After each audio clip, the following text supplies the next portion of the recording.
Eh,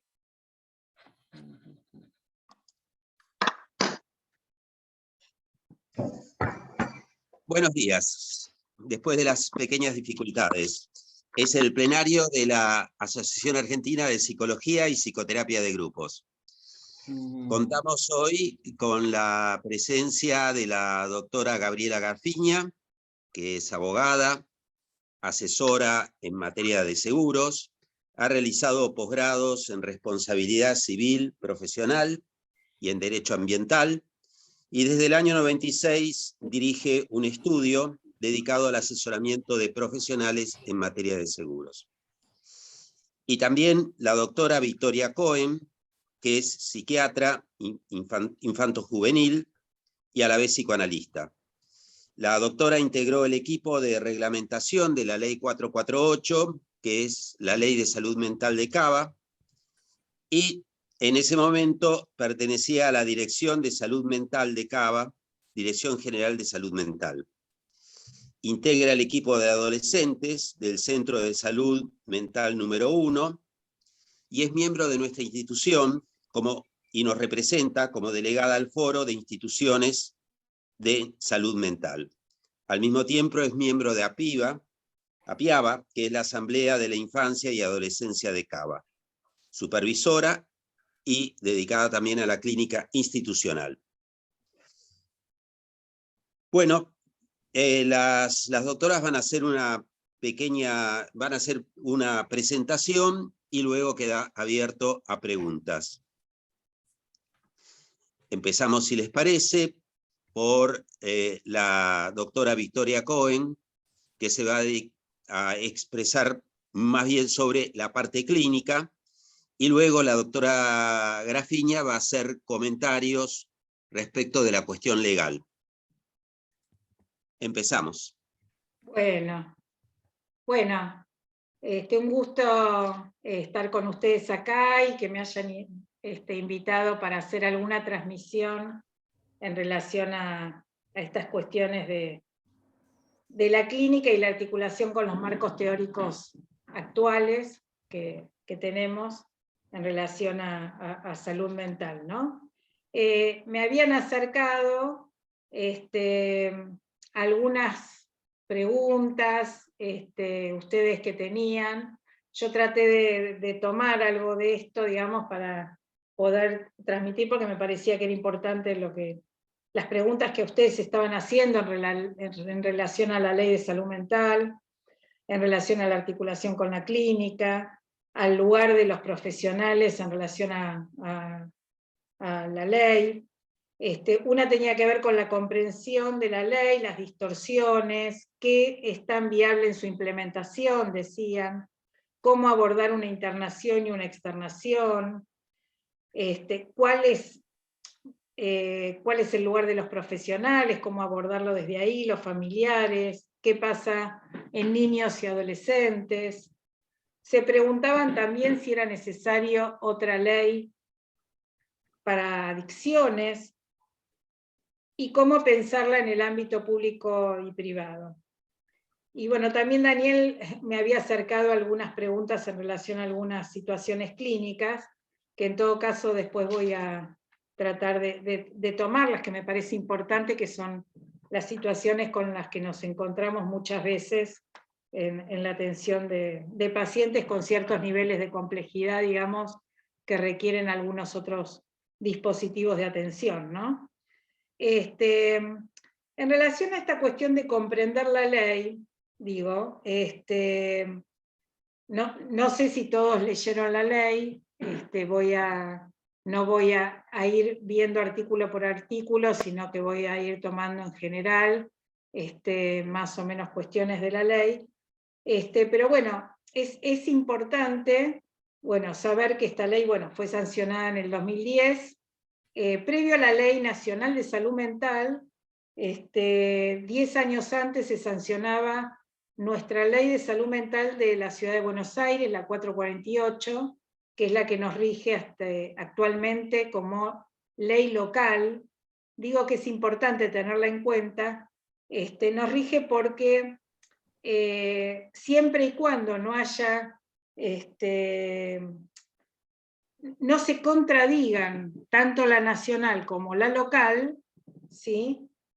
Para nosotros la ley 448 es una ley que está vigente.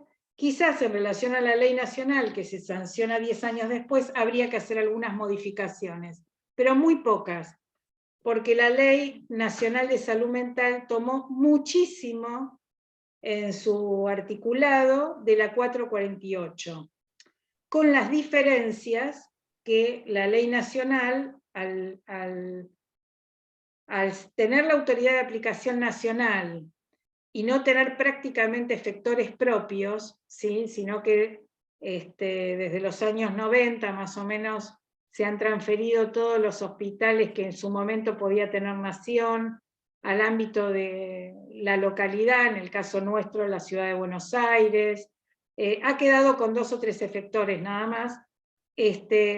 Tiene el lineamiento de la ley nacional es muy diferente porque prácticamente no tiene que dar cuenta en ese sentido, digamos, de lo que tendría que, de cómo tendrían que funcionar los efectores público-estatales, quiero decir. Ahora, a nivel nacional, esta ley es muy importante justamente por el lugar que tiene también, ¿sí? en el ámbito de obras sociales y en lo privado, ¿sí? Y prepagos, bueno. Es una ley que reconoce derechos que están en nuestra Constitución, en tratados internacionales, principios de Naciones Unidas. Fundamentalmente, y esto sí es muy importante, que la modalidad de abordaje toma claramente el paradigma de derechos humanos. Destacado en la Declaración de Caracas, en 1990, ¿sí? Donde todos los países miembros, tanto de OPS, digamos, han avalado, como la OMS. Digo esto porque a veces también dentro de las distorsiones que se dice de la ley, es como si nosotros tuviésemos una ley nacional que se armó entre gallos y medianoche en este país solamente, con algunos diputados, y de ninguna manera es así. Esto viene, digamos, con lineamientos y con antecedentes en otros países en el mundo, digamos, ¿no? Y con experiencias muy importantes en nuestro país, como es en Río Negro, como fue también en San Luis, en Cava, como les decía. Y tomando un concepto de salud mental que claramente pone el eje en los determinantes sociales que constituyen a un sujeto, que toma en cuenta el trabajo, la cultura, lo social, el contexto familiar, la época también. Digo, en este sentido me parece que por lo menos tiene una perspectiva de ser pensada la salud mental muy similar a la que nosotros podríamos pensar en relación al sujeto, ¿sí? A cómo conceptualizamos un sujeto y la producción de subjetividad. Esta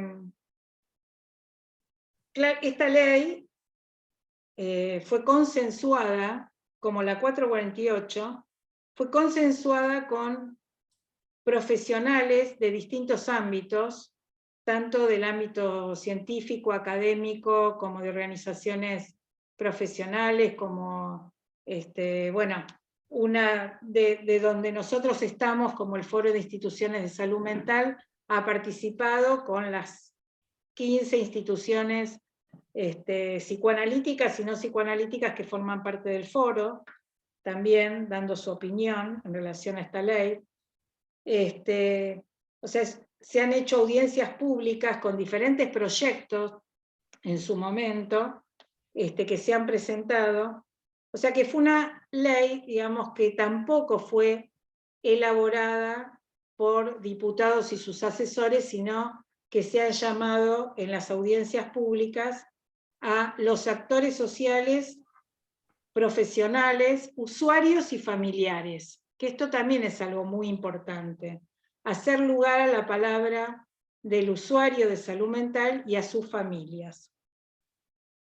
Pensar que una ley como esta tiene que estar, se elaboró en relación a la perspectiva de derechos humanos tiene que ver con lo histórico de los padecientes en salud mental, donde sistemáticamente se violaban los derechos humanos de ellos, ¿sí? Por el nivel de vulnerabilidad en el que se encuentran, hablemos especialmente de personas con padecimientos graves o complejos, ¿sí? Entonces, esta ley lo que intenta como un eje central es garantizar, restituir derechos y garantizarlos, ¿sí? Y garantizar la libertad de las personas también. ¿Por qué? Porque también sabemos que históricamente personas que han requerido de internaciones, que no han contado, digamos, con una red familiar, que no han contado, digamos, con recursos sociales, además de los simbólicos, han quedado históricamente encerrados en instituciones monovalentes. Digo encerrados porque cuando una internación por problemáticas de salud mental supera el tiempo necesario por su problemática, ya eso no se considera parte del tratamiento, sino se considera ya privación de la libertad, si la persona está más tiempo del que necesita para su tratamiento adecuado. En este sentido, digo, esta ley viene también a plantear justamente esto, ¿no? Que los dispositivos de internación están, pero para que las personas estén el tiempo necesario y adecuado para su tratamiento, como un dispositivo más de la atención.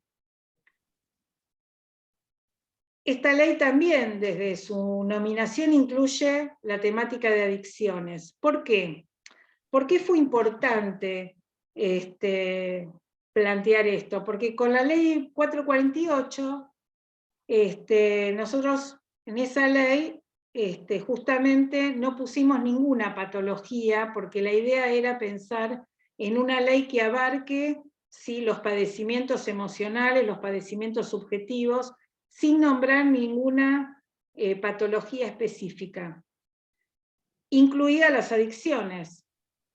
Para la concepción de la mayoría de nosotros, o por cómo pensamos, creo que también en este grupo, las personas con situaciones problemáticas de consumo, tanto de abuso como de dependencia, las consideramos como parte de una problemática de salud mental, ¿sí? Como un síntoma clínico y social, ¿sí? Y entonces, de ninguna manera pensábamos que tenían que tener una ley específica o particular, porque es parte de una problemática de salud mental. Pero la realidad es que es una problemática que viene siendo rechazada en su atención por casi todas las instituciones y efectores, tanto públicos, podría decir que también algunos privados, obras sociales, como buscando siempre una especificidad, ¿sí? Bueno, por esta cuestión de la dificultad de alojar a las personas en los dispositivos, era necesario incluir las adicciones dentro, en una ley, claramente como representación, digamos, yo diría simbólica, de que quede claro que la problemática de adicciones es un problema de salud y un problema de salud mental, y quienes atendemos estas problemáticas somos los profesionales de salud mental, ¿sí? Diferentes, ¿no? Después veremos el tema de las diferentes disciplinas. Entonces, en esta ley se ubica esto y se considera que los dispositivos de salud mental tienen que dar cuenta y responder a la demanda también de estas problemáticas. En Ciudad de Buenos Aires hubo, luego de la 448 de salud mental, una ley interministerial. Existe, no sé ahora en dónde está, porque muchas leyes sabemos que son a veces cajoneadas por ahí, digo por el Ejecutivo, y bueno, y el Legislativo también se olvida. Hubo una ley de adicciones interministerial que se realizó junto, digamos que la idea que era que la autoridad de aplicación fuese compartida entre desarrollo social y salud, Y en ese momento se intentó armar algunos dispositivos sociales y de salud conjuntamente, y por primera vez se crea, que fue importante, una unidad de desintoxicación, que es la que sigue estando en el Hospital Fernández, que la dirige el doctor Damín. La idea era que esa era una primera unidad de desintoxicación para luego contar con centros de atención, que en Ciudad de Buenos Aires a nivel público hay 2, en ese momento se crearon 2 más, pero prácticamente quedó ahí. Esto les voy a decir que fue hace más de 15 años, yo en ese momento todavía estaba en la Dirección de Salud Mental, y ahí se crean estos dispositivos, pero luego se desarman algunos de ellos, queda esta unidad de desintoxicación, pero lo que se genera es, en desarrollo social, un área que ya no depende de salud, que es de convenio y contrato con comunidades terapéuticas. Entonces, en ese momento, en estos años, claramente queda la cuestión de adicciones en Ciudad de Buenos Aires, con el convenio de estas comunidades terapéuticas, que bueno, que cada uno puede tener su opinión. En mi opinión y experiencia, prácticamente no se sostienen los tratamientos allí, y no resuelven la problemática, porque no es un abordaje integral de la salud mental y el tema del consumo. Pero bueno, estas son cuestiones que después podemos pensar y que tienen que ver con la experiencia de cada uno, ¿no? Entonces, el tema de adicciones está incluido en esta ley. Claramente tenemos algunos dispositivos específicos, como lo que viene funcionando el Hospital Bonaparte, el ex Senareso. Y les diría que en la temática de adicciones, hace muchos años que yo trabajé en OSDE, en internación, tenían un circuito de desintoxicación en las clínicas psiquiátricas en ese momento, creo que debe seguir, y luego también convenios con comunidades terapéuticas. Esto entiendo que seguramente no ha cambiado. Si bien tenemos que pensar que también en el ámbito privado también habría que hacer transformaciones en relación a las clínicas psiquiátricas, igual que en los hospitales monovalentes, ¿no? Hay algunas transformaciones. En relación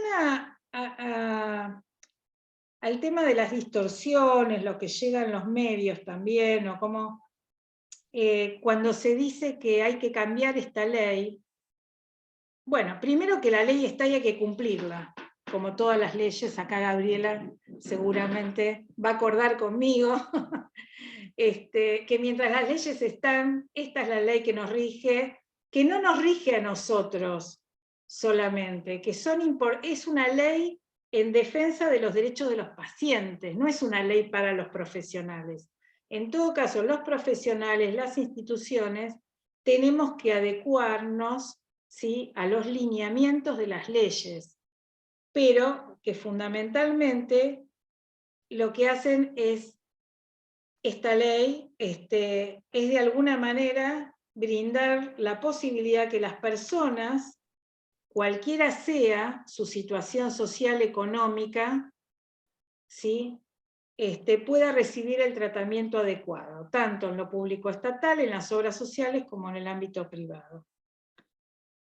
Entonces, en todo caso, cada uno de nosotros, dentro de nuestras competencias, incumbencias y nuestro lugar de trabajo, lo que tenemos que hacer es, en este sentido, es cumplir acorde al lugar que ejercemos. Por supuesto que no es lo mismo que quien dirige un ministerio de salud, un director del hospital, que nuestro lugar, digo, o en un centro asistencial o en un centro de salud, o en nuestros consultorios, desde ahí, ¿no? En este sentido, digo, el tratamiento adecuado es en cada momento y en cada momento subjetivo, de la persona, de su familia, de sus vínculos, de sus redes. Y ahí hay un eje importante que tiene que ver con el modelo que esta ley plantea, que es el modelo de atención primaria, el modelo de atención comunitaria. Que es muy importante tener en cuenta por qué se piensa en este modelo, que tiene que ver con algo que también en nuestra institución es un eje central, ¿no? Como es el lazo social y los vínculos. Convengamos que si una persona se atiende a 20 kilómetros de donde vive, y esto a mí me pasó, bueno, yo trabajé más de 25 años en el Tobar García, creo que Daniel, esto no, bueno, yo fui jefa de una sala de internación durante muchos años, y ahí, atendiendo niños, muchas veces teníamos que atender chicos que vivían a 2 horas de viaje, o 1 hora de viaje, con lo cual, ¿por qué? Porque en su lugar, ¿no? En la salita de su barrio, en provincia de Buenos Aires, no existía un mínimo equipo interdisciplinario que pueda atender a un niño ambulatoriamente. Ya ni hablemos de una sala de internación. Bueno, un hospital general de su barrio. Ese día tenía que faltar a la escuela. Ese día u otro día no podía ir al club del barrio. Digo, hay cuestiones que hacen también, a pensar que lo territorial es fundamental para la persona, y para su ámbito familiar y sus vecinos y sus amigos. Entonces, esta ley, como la de ciudad, que era un eje central, y en la ciudad tenemos 47 centros de salud, o sea, imagínense, tenemos 47 centros de salud, pero prácticamente equipos interdisciplinarios, quizás básicos tendrán como mucho 10, como mucho, y creo que exagero. Con lo cual ni siquiera en Ciudad de Buenos Aires, con la cantidad de efectores que tenemos, y hospitales generales, a veces no logran atenderse en su barrio, las personas con padecimientos mentales. Entonces el eje está centrado en este sentido, digo, ahí, porque creemos que esto también hace, ¿sí?, a un tratamiento y a un bienestar de un sujeto, ¿sí? En tanto derechos, esta ley tiene todo un capítulo de derechos, que bueno, que son los derechos básicos de cualquier persona, pero parece necesario nombrarlos siempre, parece en cada ley, no sé, supongo. El derecho a la intimidad, el derecho a la identidad, el derecho, algo que es muy importante, y quizás esto sí es algo quizás que están en estas leyes específicas de salud mental, el derecho a conocer y comprender lo que a esa persona le pasa y el tratamiento que debe tener. Siempre y cuando se pueda. Y esto justamente tiene que ver con el consentimiento informado. Que en otra oportunidad hemos charlado en el espacio de ustedes alguna vez sobre el consentimiento informado. Siempre que la persona esté en condiciones de saber y entender y comprender lo que le pasa, ¿no? Porque por supuesto que una persona que está en una situación, en un brote psicótico, que no está orientada, que quizás en ese momento no puede comprender qué tipo de tratamiento necesita, si un familiar o si un representante legal que en ese momento lo acompañe. Y algo que es importantísimo tiene que ver con esto del equipo interdisciplinario, ¿no? Equipo interdisciplinario que tiene que ver también con cada situación específica. Si bien las leyes marcan como algún equipo interdisciplinario base, psiquiatra, psicólogo, trabajador social, enfermero, terapista ocupacional, digo, algunas disciplinas, por supuesto que sabemos que no todos los pacientes requieren de todas estas disciplinas. Algunos necesitarán solo un psicólogo, un analista, otros necesitarán un psiquiatra, y de acuerdo al nivel de complejidad de su problemática, se irán agregando dispositivos o disciplinas que son necesarias para la atención adecuada. Esto justamente hace también a pensar los dispositivos de atención, y ahí, bueno, desde lo ambulatorio, que es lo que más conocemos nosotros, bueno, lo que más trabajamos individual, grupo, familia, todos los dispositivos, hospital de día, talleres, emprendimientos sociales, que es algo que quizás es más nuevo, pensar, digamos, los dispositivos que hay en relación a talleres con orientación laboral, y empresas sociales, cooperativas. Bueno, en esto hubo avances importantes, les diría, desde la ley, previo casi a la ley de ciudades del 2000, hubo ya avances importantes en relación a las empresas sociales, si bien falta muchísimo, pero digo para pensar en dispositivos que tienen que ver más con personas con, además de padecimientos mentales, vulnerabilidad social. Y por supuesto el tema de las internaciones. En hospitales esta ley plantea claramente las salas de internación en hospitales generales, públicos, yo siempre aclaro públicos estatales porque todo es público, y privados. Privados equivale a sanatorios. Por supuesto que nada de esto todavía se hizo, ¿sí? Nada de esto digo en los sanatorios privados. En general no hay una sala específica, si bien algún paciente puede, quizás como primer lugar de una guardia, llegar a un sanatorio, pero no hay una sala específica en los sanatorios de salud mental. Siguen funcionando las clínicas de salud mental. Y en el tema de lo público estatal siguen estando los hospitales monovalentes. Hay 3 hospitales generales que tienen internación, que son el Piñero, el Álvarez, históricos.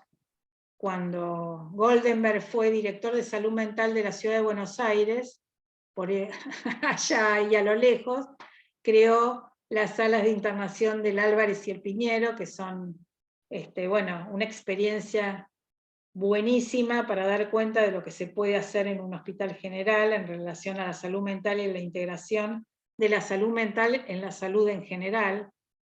Y hace unos años se abrió la sala del Pirovano, que también funciona muy bien, integrada al hospital.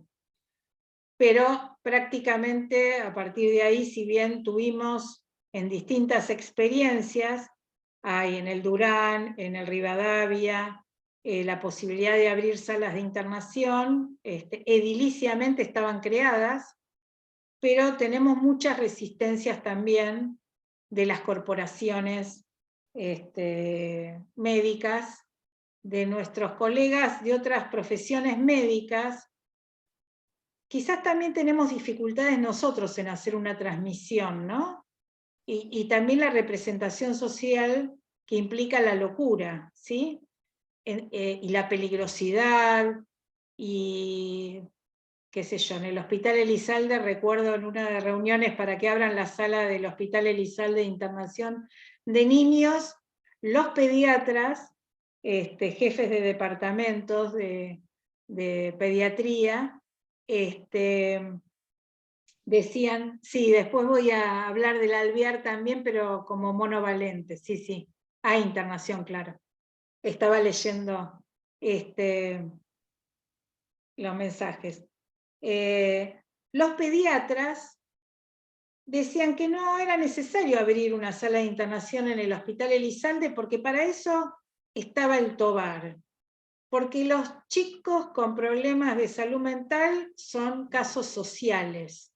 Entonces mejor que se queden ahí, y que el hospital tenía que tener las camas para los problemas de salud físico, o sea, aquellos que implican la vida y la muerte sería, ¿no? Como si la problemática de salud mental fuese ajena a la medicina, ¿no? A la salud en general.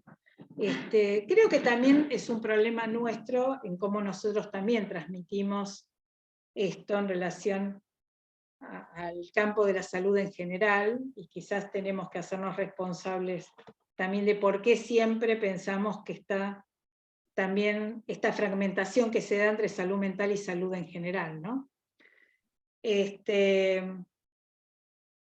Con respecto a las internaciones que continúan, en los monovalentes sí quiero incluir al Hospital Alvear también, que es un hospital que se creó de emergencias en salud mental, y que tiene todos los dispositivos, pero son internaciones ahí breves, también atención ambulatoria breve, y tiene también un dispositivo de hospital de día, el hospital, pero con poca posibilidad de alojar a la demanda que hay en la ciudad de Buenos Aires y en la red metropolitana. Digo porque es importante entender que si hablamos de la ley nacional, plantea que cada jurisdicción, además de adherir, tiene que tener su ley local, ¿no?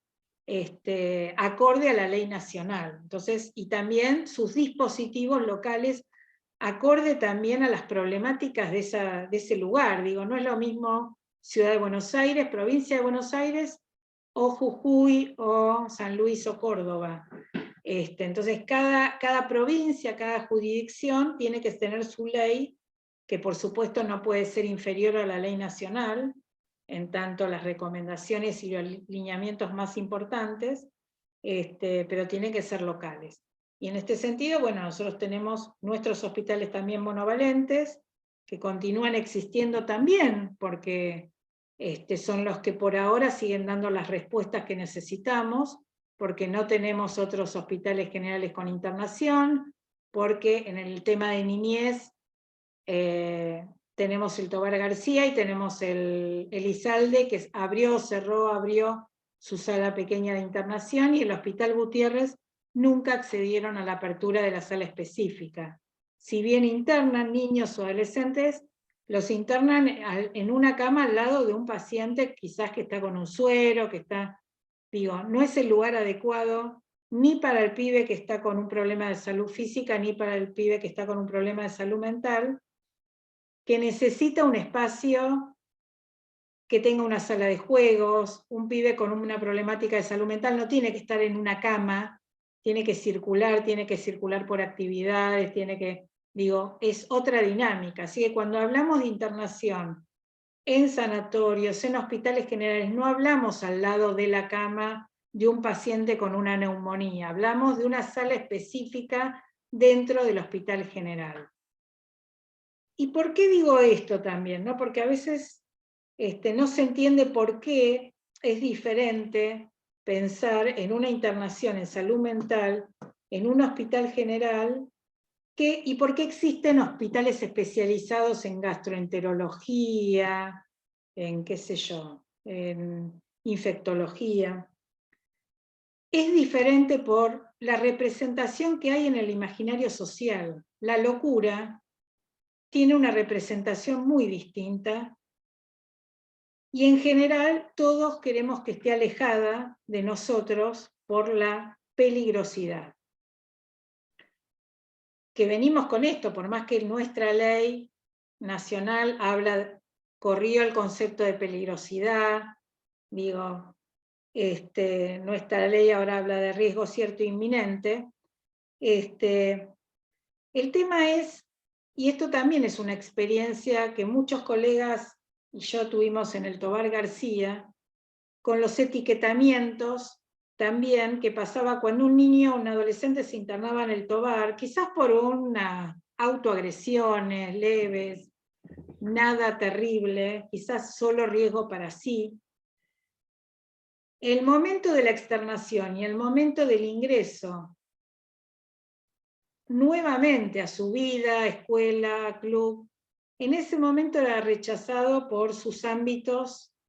Las maestras tenían miedo, ¿qué va a pasar acá? ¿Qué va a pasar con los demás? Teníamos que hacer todo un trabajo con las escuelas, con las familias también, los amigos de los pibes, porque el hospital es el Hospital Neuropsiquiátrico Tobar García. Y esa etiqueta ya daba cuenta de alguna manera que si alguien estaba internado ahí, o el Borda o el Moyano, imagínense, ¿qué piensa la mayoría de la gente? Digo esto para aclarar que no tiene que ver con los profesionales o con los lugares o con los tratamientos que se hacen. Tiene que ver también con lo que representa socialmente este tipo de instituciones cerradas en general y algunas más totalizantes que otras, pero digo que tienen ese lugar, ¿no? Todo lo que no funciona en la sociedad va para ahí. Que es un tema difícil de modificar y de cambiar. Con respecto al tema de las internaciones, por esto digo pensar en las internaciones incluidas en lo que son los hospitales o en los lugares donde se atienden todas las problemáticas de salud.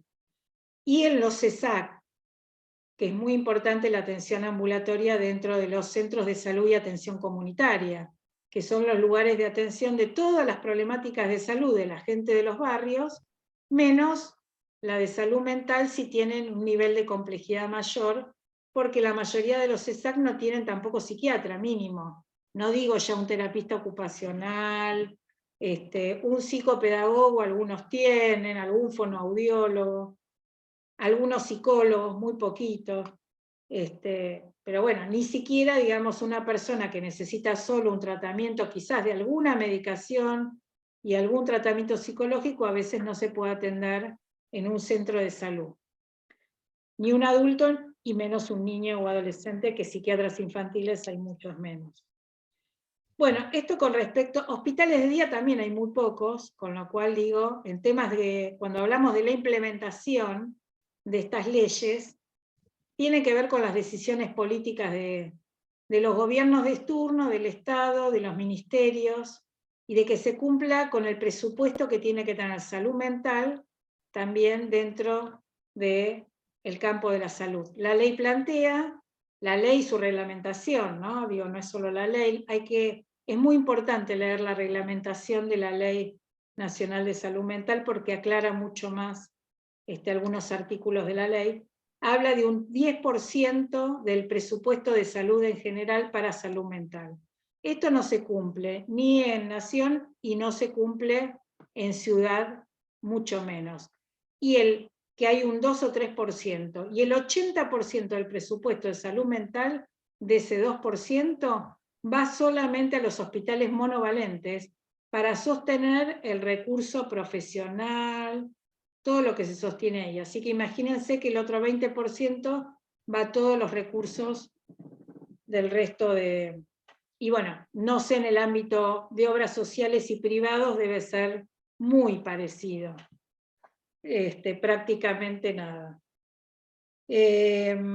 Con respecto a las internaciones, que también es un tema que se dice en los medios, no se puede internar involuntariamente, solo es voluntario, bueno, todo lo que circula, lamentablemente con mala información también para los usuarios, para las familias que padecen de situaciones de familiares con problemáticas graves, familias que la mayoría tienen prepagos, y que ni siquiera, digamos, que no es que ni siquiera es el ámbito público el que no le da la respuesta, sino que no les da la respuesta a sus obras sociales o prepagos.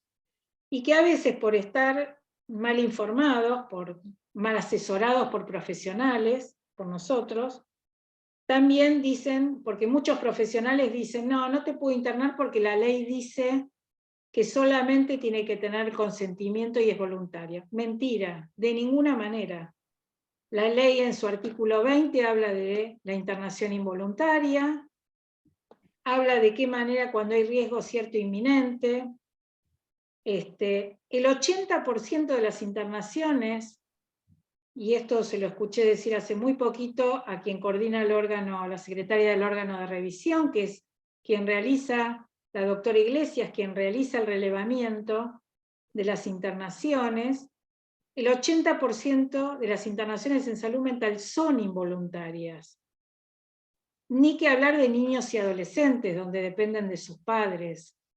Y sabemos que la mayoría de las personas, salvo algunas situaciones, pueden decidir sobre una internación, pero muchas que están en situaciones de episodios psicóticos no pueden decidir ni ser conscientes de la situación que están atravesando en ese momento.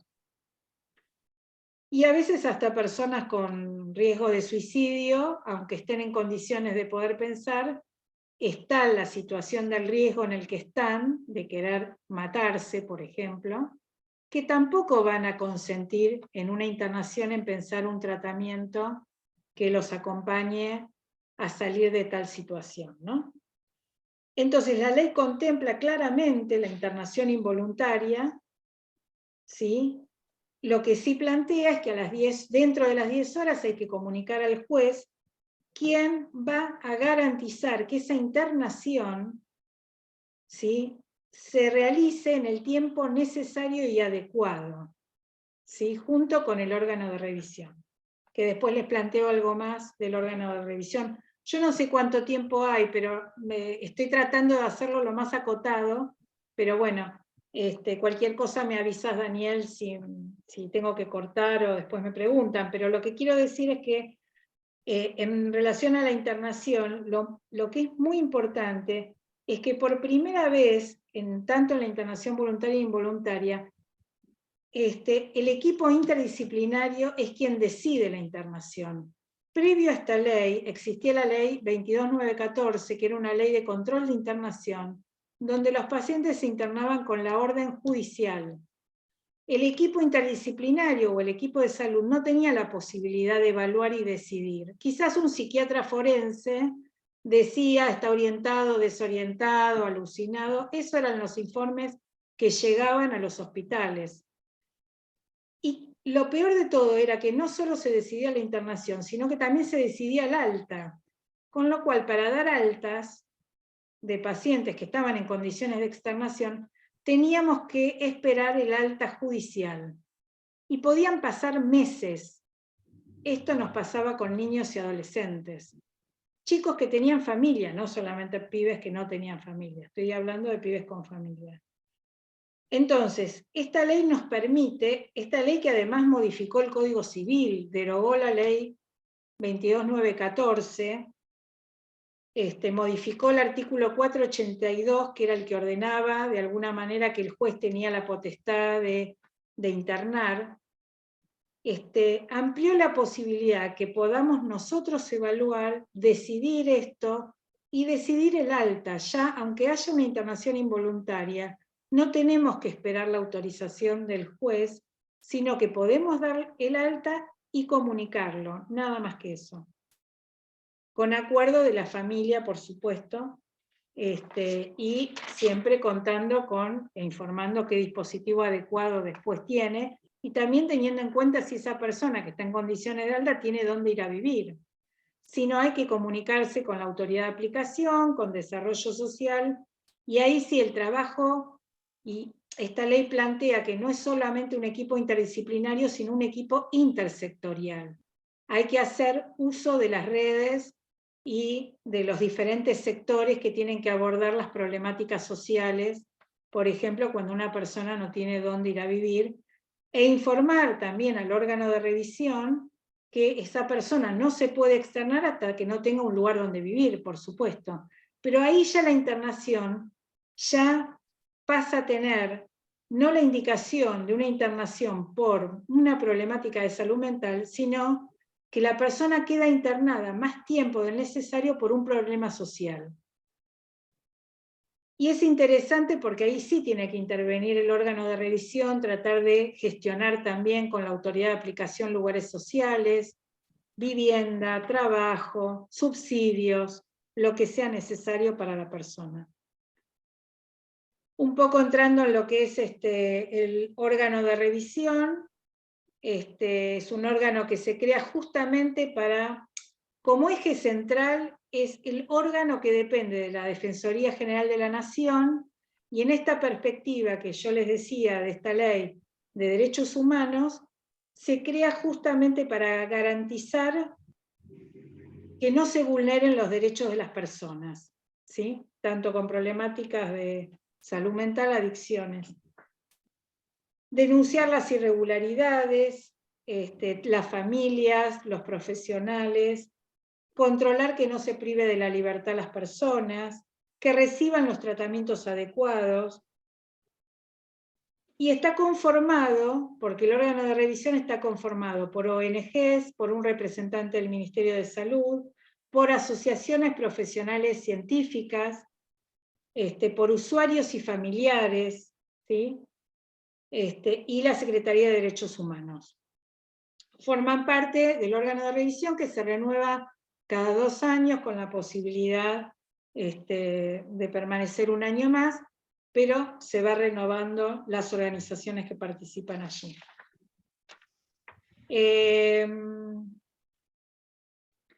Algo que quería decir en relación a los casos que habían planteado también, que me había acercado Daniel, en relación a las situaciones que él me había planteado. Hay una situación que Daniel plantea de un puber que está internado 7 días en la guardia, ¿no? Yo no sé, Daniel, si era una guardia de un hospital general, de un hospital de niños o de... bueno, por una crisis de excitación. En ese caso, a ver, las guardias, tuvimos la posibilidad de crear todas las guardias interdisciplinarias, eso fue para más de 10 años, 15 años, porque bueno, en relación a la implementación, la Ciudad de Buenos Aires crear el equipo de atención domiciliaria en crisis, tanto para adultos como para niños y adolescentes, las guardias interdisciplinarias, algunos equipos interdisciplinarios en esos CESAC que les nombré, digo a nivel estatal, ¿no? Y justamente se crearon esas guardias porque también los primeros días podían quedar personas, hay situaciones que se pueden resolver en una guardia en pocos días. No sé qué pasó con este puber, pero quizás una crisis de excitación, en una de esas implementar un primer tratamiento, se puede resolver ahí. Por supuesto que no es un lugar para estar más que unos días, ¿sí? Ahora, cuando tanto en esa situación como otra que Daniel me planteaba de una situación de una persona que tenía un prepago, un adolescente, y que la familia no quería que se interne en un hospital público, sino que su prepago le dé el lugar adecuado, lo cual está perfecto porque es su derecho, y la médica del prepago evalúa al paciente y considera que no necesita internación. Esas situaciones, cuando no se cumplen con el tratamiento, si nosotros consideramos que tenemos un paciente que está en una situación de riesgo cierto inminente, necesita una internación, hacemos un primer informe. Lo ideal sería que sea un equipo interdisciplinario, pero también puede ir con la firma de un psicólogo o un psiquiatra solamente. Digo, no es necesario en esa situación de emergencia que firmen los 2 profesionales, porque en realidad la ley dice que se necesita la firma de 2 profesionales. El otro puede ser el lugar donde lo recibe al paciente, la guardia de un hospital, clínica, sanatorio, o quien evalúa en su domicilio. Entonces, en esa situación, como hay un certificado que dice riesgo cierto e inminente, evaluación porque se considera que necesita internación, si el profesional que va a verlo lo rechaza, o rechaza esa indicación, considera que no necesita eso, si el equipo tratante considera que sí lo sigue necesitando, ahí puede hacer una comunicación al juez de turno, y es importante que lo haga, considerando que esta persona está en un riesgo cierto e inminente, necesita que su obra social le dé el tratamiento adecuado, ¿sí? Que es la internación, se informa, y el juzgado puede ahí ordenar al sistema de salud público o privado que dé la prestación adecuada. Esto de alguna manera nos permite estar resguardados también nosotros los profesionales por la situación de emergencia, y también le permite al paciente y su familia contar con el derecho que tiene que le brinden el lugar adecuado.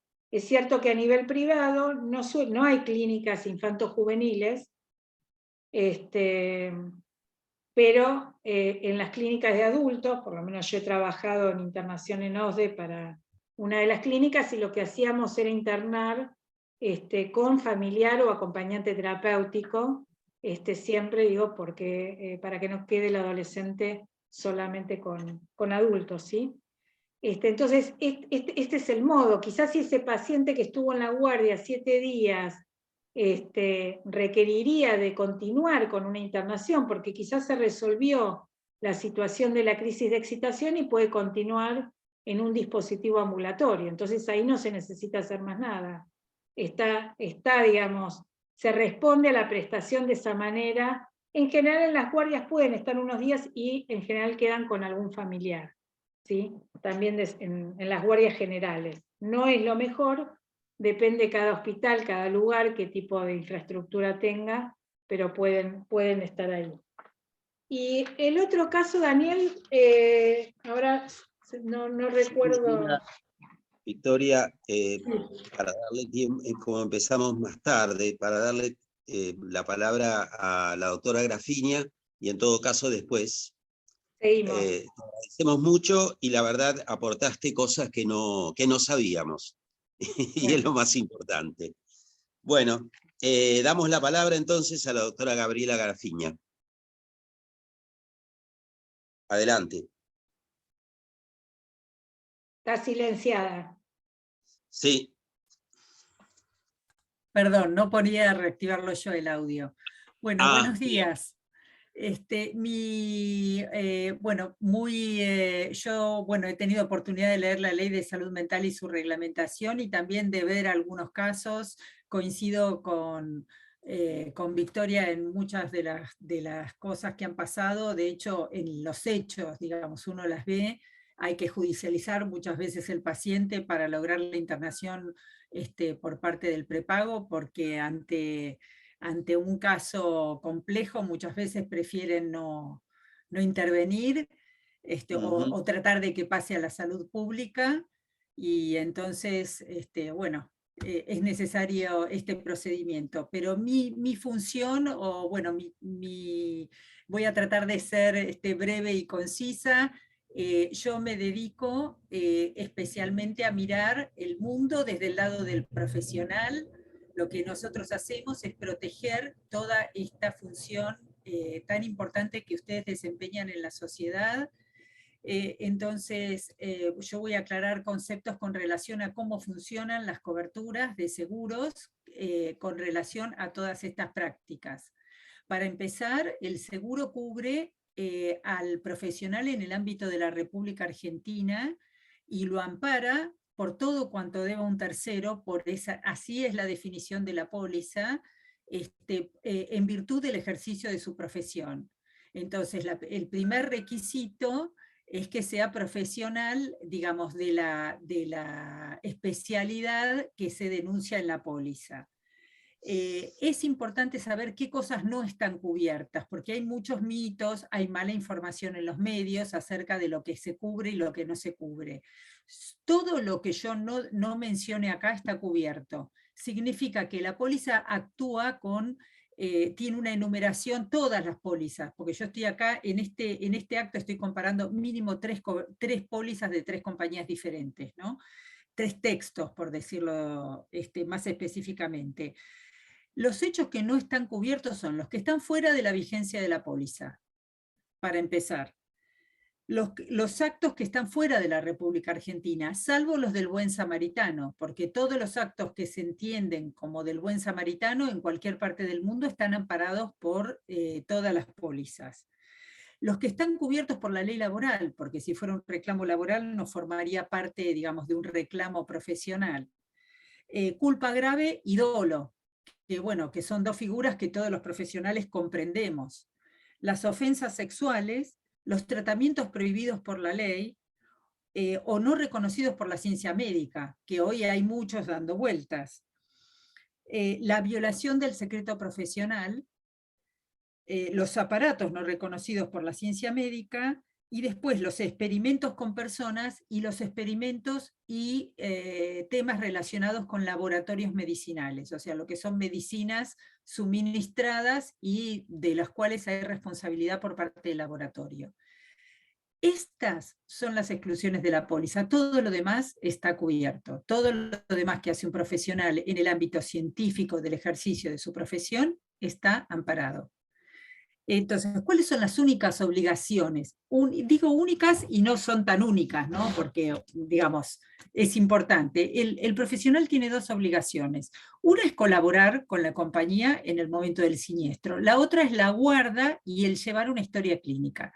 La guarda de la historia clínica por lo menos por 10 años y llevarla, digamos, de manera clara y que le permita reconstrucción del acto profesional, llegado el caso.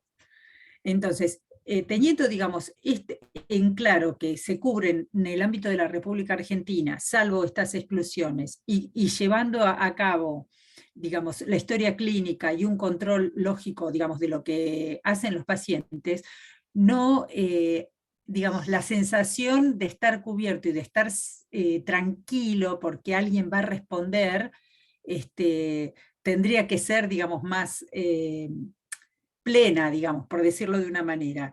¿Qué cubren las compañías?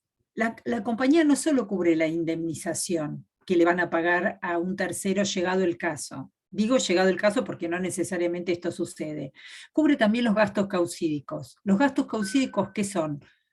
Todas las consultas jurídicas, patrocinio, análisis que lleven al siniestro.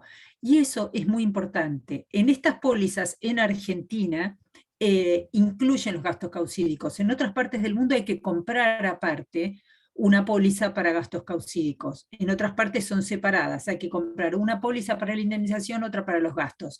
Esta incluye las dos cosas. Y cuando hablamos de los gastos causídicos, ¿hablamos de los penales o de los civiles? En general hablamos de los dos, porque en Argentina existe un instituto que se llama tracción de fueros. Entonces, si uno es responsable en sede penal, va a ser condenado en sede civil, que la sede civil es la resarcitoria, digamos, desde el punto de vista económico. Entonces, las compañías se reservan el derecho de analizar el caso cuando existe una acción penal para ver si hacen el patrocinio de ambas causas. Y lo que yo estoy diciendo, yo sé que suena por ahí aburrido, pero les garantizo que es muy caro. El patrocinio penal y el patrocinio civil en estas causas son importantes desde el punto de vista económico.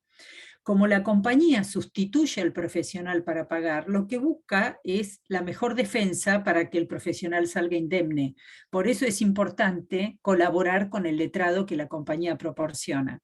Es más, los abogados que trabajan con las compañías que se dedican a esto no hacen ningún otro trabajo, hacen específicamente esto, no hacen divorcios, sucesiones, no hacen nada, hacen exclusivamente esta clase de causas. Entonces tienen un nivel de especialidad muy importante.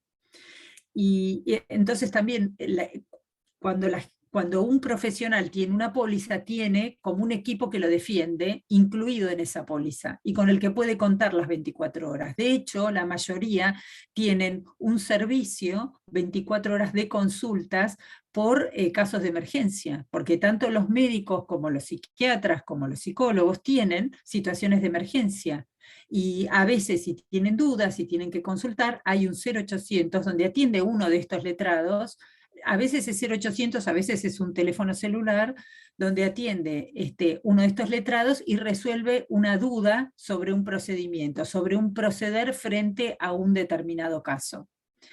Que eso también, digamos, resulta muy importante y muy positivo, digamos, ayuda en el caso concreto.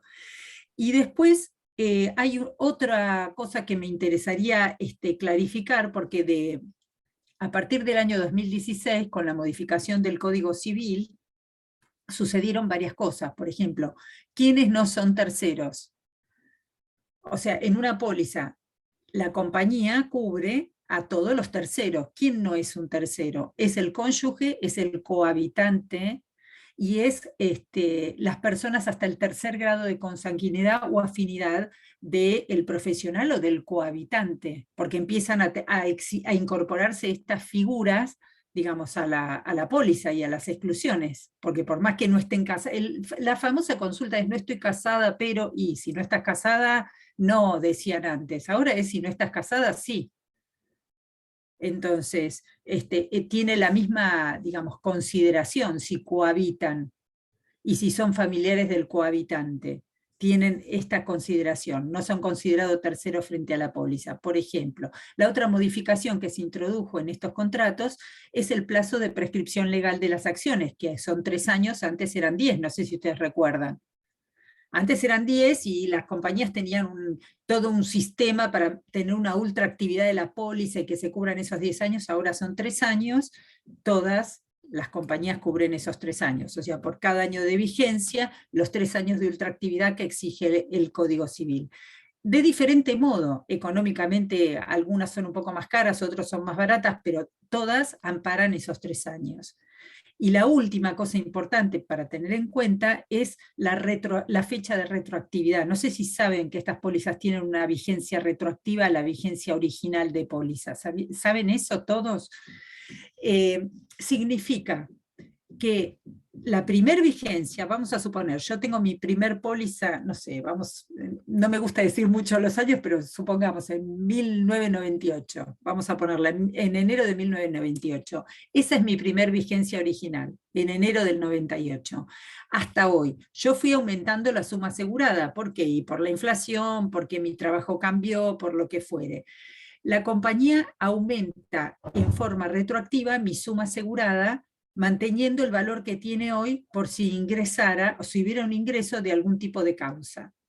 ¿Se entiende? Con un reconocimiento de todos esos años en forma ininterrumpida en lo que yo soy cliente. ¿Lo expliqué bien? ¿Se entendió bien? Entonces, todos los que tenemos una póliza vigente, tenemos una vigencia retroactiva a la suma asegurada que tenemos hoy. Y esto es importante porque uno a veces dice, bueno, yo, como es la justicia, que tardan en el periodo de prueba, o que por ahí no me notifiqué, o yo me mudé, o lo que fuere, y me cae una demanda y no sé qué hacer, bueno, sí sabemos qué hacer. Si tenemos póliza, desde el momento del inicio original hasta hoy, la cobertura está y sigue estando en forma ininterrumpida.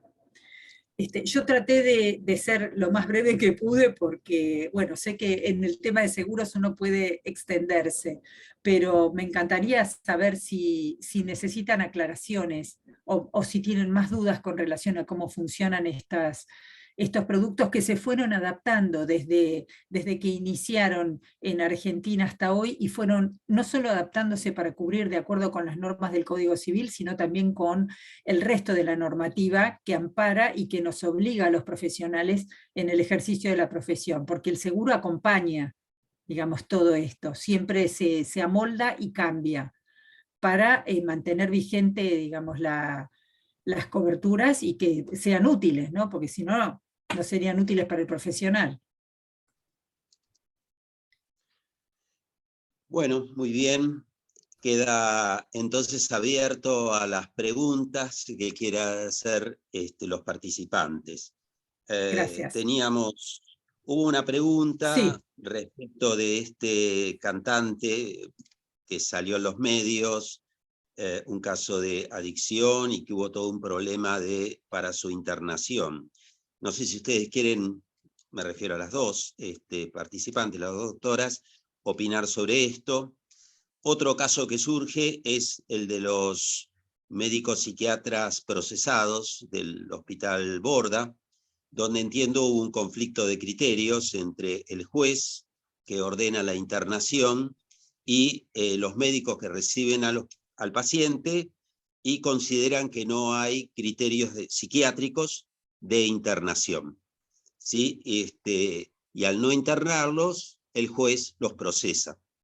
Entonces, bueno, lo que ustedes puedan opinar al respecto. Queda abierto. Creo que hay que abrirle el micrófono a Vicky. Sí, a ver. Yo no tengo, eso lo tiene que hacer la parte técnica. Ya está. Perfecto. Bueno, gracias. Bueno, a ver, con respecto al tema del borda, empiezo por ahí. Me olvidé de aclarar que en realidad solamente pueden ordenar internación cuando hay procesos penales y son jueces penales. En realidad ahí, evidentemente, los profesionales que intervinieron quizás no tenían en claro esta parte en la guardia o no fueron bien asesorados, pero cuando llega una disposición de un juez penal, hay que cumplirla. Lo que suelen hacer, bueno, y esto es algo también que además, digamos, de los papeles que van y vienen, es importante la comunicación telefónica. Muchos profesionales que están en la guardia, lo que hacen, porque quizás estaba bien la no internación, la indicación esta, si bien el juez penal indica la internación ya con una evaluación de un equipo previa, y por eso ordena la internación. En esos casos, en general, el equipo, si considera que no es para internar, es pertinente que se comunique con el juzgado, con el juez, antes de definir, digamos, la no internación. La verdad que quedaron expuestos, lamentablemente, me parece que ahí hubo también una falla de, digamos, de la conducción, de la jefatura de guardia, digamos, de los distintos niveles que tienen que acompañar también a los equipos profesionales frente a estas situaciones, ¿no? Pero esto es un tema, digamos, cuando interviene, no me acuerdo cuál es en la ley de salud mental, al final hay unas disposiciones. Sí, que dicen quién es la autoridad de aplicación, ¿no? Sí, no, y además, también, pero digamos, cuando terminan los artículos, aclara especialmente qué pasa cuando hay situaciones con delincuentes, si hay distintos apartados. ¿En este caso era un delincuente? ¿El caso este era un delincuente? Tenía un proceso penal. Claramente el juez que ordena, no parece que no era imputable, pero el juez que ordena la internación era un juez penal. Y ahí lo que nos fueron aclarando es que tiene que ver justamente con esta cuestión de que no se pueden rechazar internaciones de la justicia penal. Por eso digo que siempre es bueno comunicarse telefónicamente para ver qué situación está. Lo derivan ahí supuestamente porque no era imputable, si bien había cometido un delito, y por eso lo mandan al hospital, a una internación. Esto es lo que me comentaron, pero yo no leí ni el caso ni la causa, como para... Pero claro, es importante los que están en salas en la guardia de entender, digamos, qué hacer cuando llega una orden de un juez penal, que es diferente, digo, para estar atentos. Con respecto al caso de Chano, yo no sé si me preguntaban por la situación de Chano cuando intervino, porque hay algo que no les comenté también, que la ley plantea que es la participación de las fuerzas de seguridad. Las fuerzas de seguridad, la ley plantea que tiene que haber un procedimiento y que las fuerzas de seguridad, cuando hay situaciones de riesgo cierto inminente, y se requiere, digamos, para el cuidado tanto del paciente como de los profesionales, que intervengan, la fuerza de seguridad tiene que colaborar con el equipo profesional. En este sentido, hay una resolución, la 506 del 2013, que establece todo un protocolo para las fuerzas de seguridad en situaciones de problemáticas de salud mental, que prácticamente las fuerzas de seguridad, digo, esto existe, pero no quiere decir que estén capacitados para llevarlo adelante. Esto que pasó con Chano, no sé si tiene que ver con esta situación, ¿no? Que intervino la fuerza de seguridad, que además le pegó un tiro, bueno, todo eso por supuesto no corresponde, porque hay otros modos.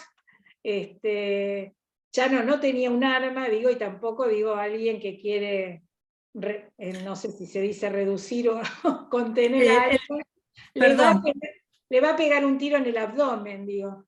Pero creo que tenía un arma, ¿no? Tenía un cuchillo. Esta es información periodística que por supuesto hay que No, tomarla toda con está bien, pinzas, pero ¿no? digo que si querés, digo, en todo caso, o no te acercás, lo dejás, no sé. Yo tengo experiencia de haber pasado por situaciones con pacientes en el Tobar de mucho riesgo, y bueno, hay otros modos, tanto de los profesionales como de la policía, para tratar de contener.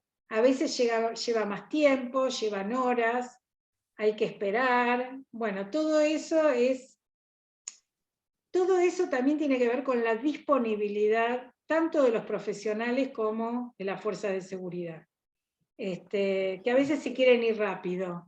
No, A y mí la me pasa capacitación que tienen también, la porque a veces no capacitación tienen capacitación. que no la tienen de ninguna manera en general, pero también a nosotros nos pasa en el centro de salud mental que a veces llega primero la policía, que la ambulancia es un centro ambulatorio, el centro 1, y cuando necesitamos de una internación, llega primero la policía, porque casi siempre viene la policía con el SAME, pero llega primero la policía, y si el SAME tarda, se quieren ir. Y por otro lado, no entienden que, por otro lado, nosotros no podemos tocar a la persona.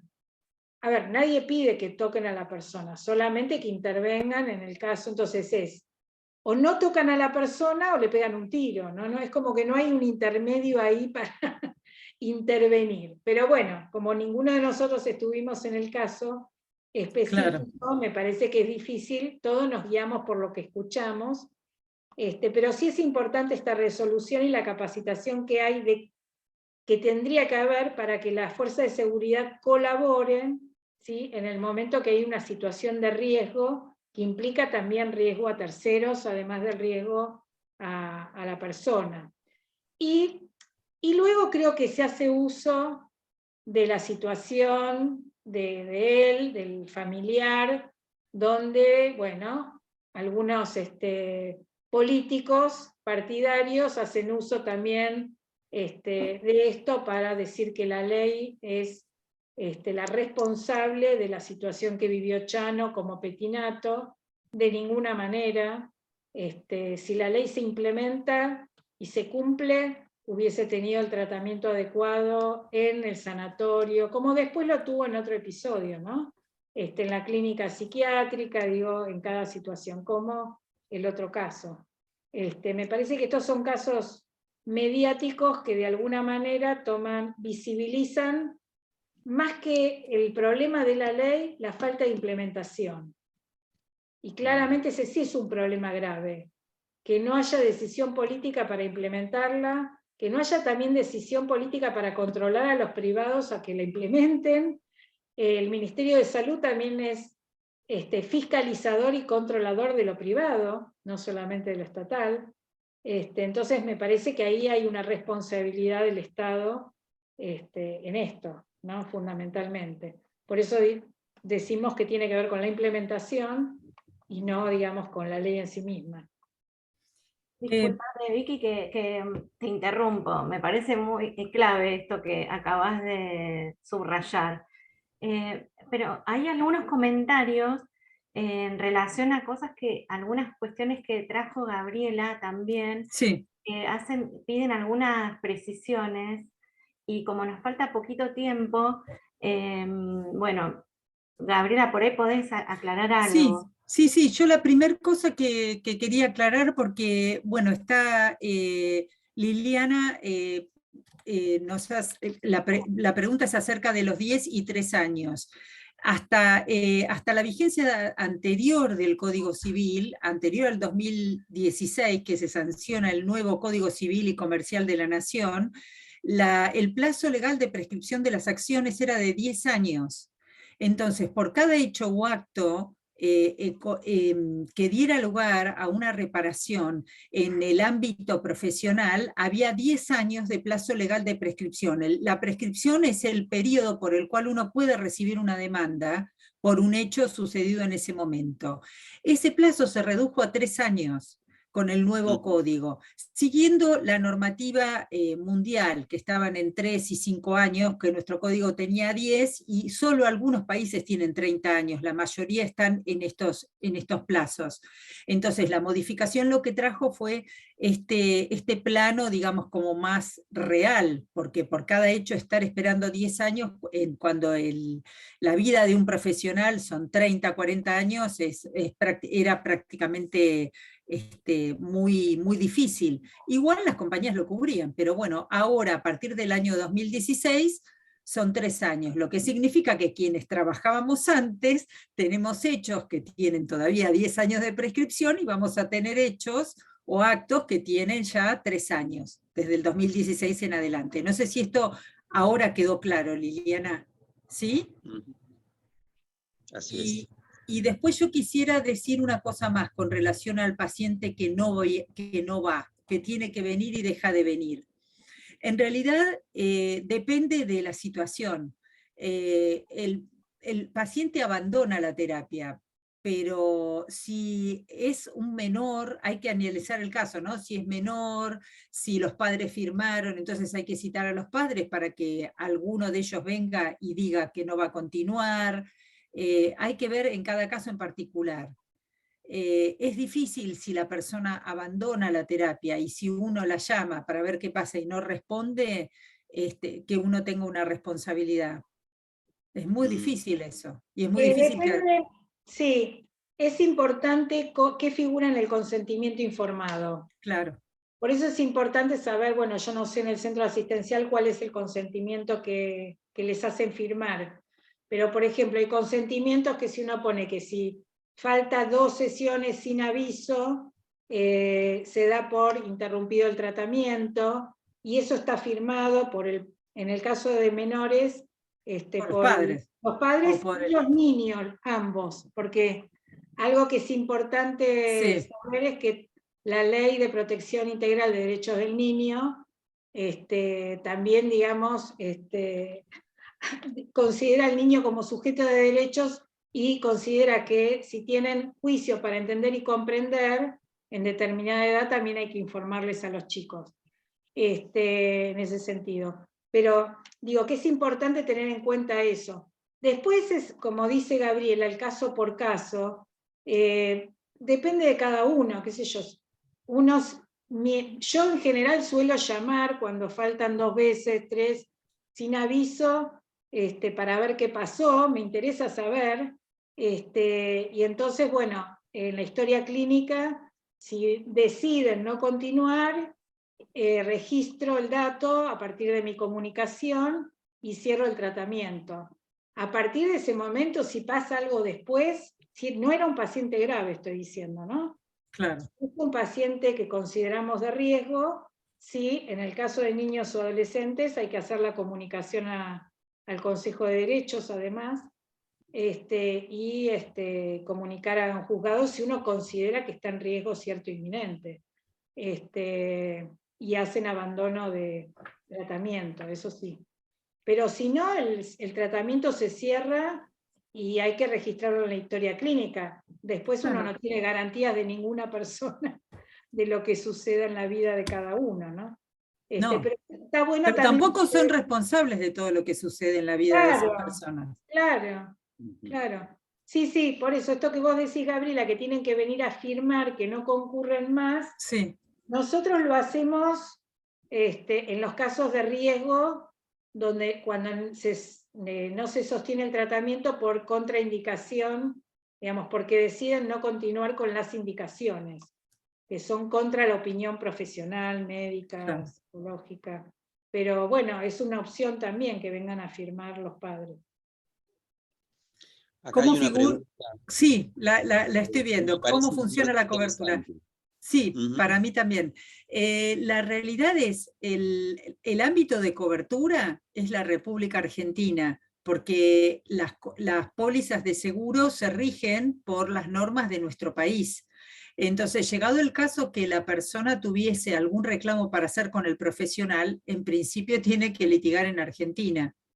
porque es el lugar donde está establecido el profesional, y entonces, sin ninguna duda, aunque el paciente esté en otro lado, porque vamos a suponer esta situación, gracias a la virtualidad, yo estoy en terapia, pero estoy haciendo mi terapia, pero tengo que viajar por trabajo y tomo parte de las sesiones desde el exterior, pero el domicilio sigue siendo la Argentina, es el domicilio del profesional, con lo cual la cobertura está plenamente vigente, alcanza a cubrir lo que se hace desde el punto de vista virtual.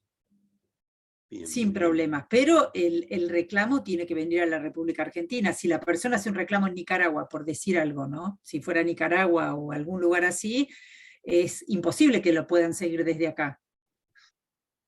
Bien. Bueno, muy bien. Y cuando ustedes dicen menor de edad, se refieren a menor de 18, ¿verdad? Es o es 21. ¿Cómo es? Es un punto. No, No, 18. es menor de 18, sí, sí. 18. Sí. Bien. Bueno, estamos en hora, tenemos que ir cerrando. Yo le agradezco a las dos. Creo que ha sido muy interesante todo lo que han traído. Y bueno, damos por finalizada la actividad. Muchísimas gracias. Muchas gracias. Muchas Muchas gracias a todos. ustedes.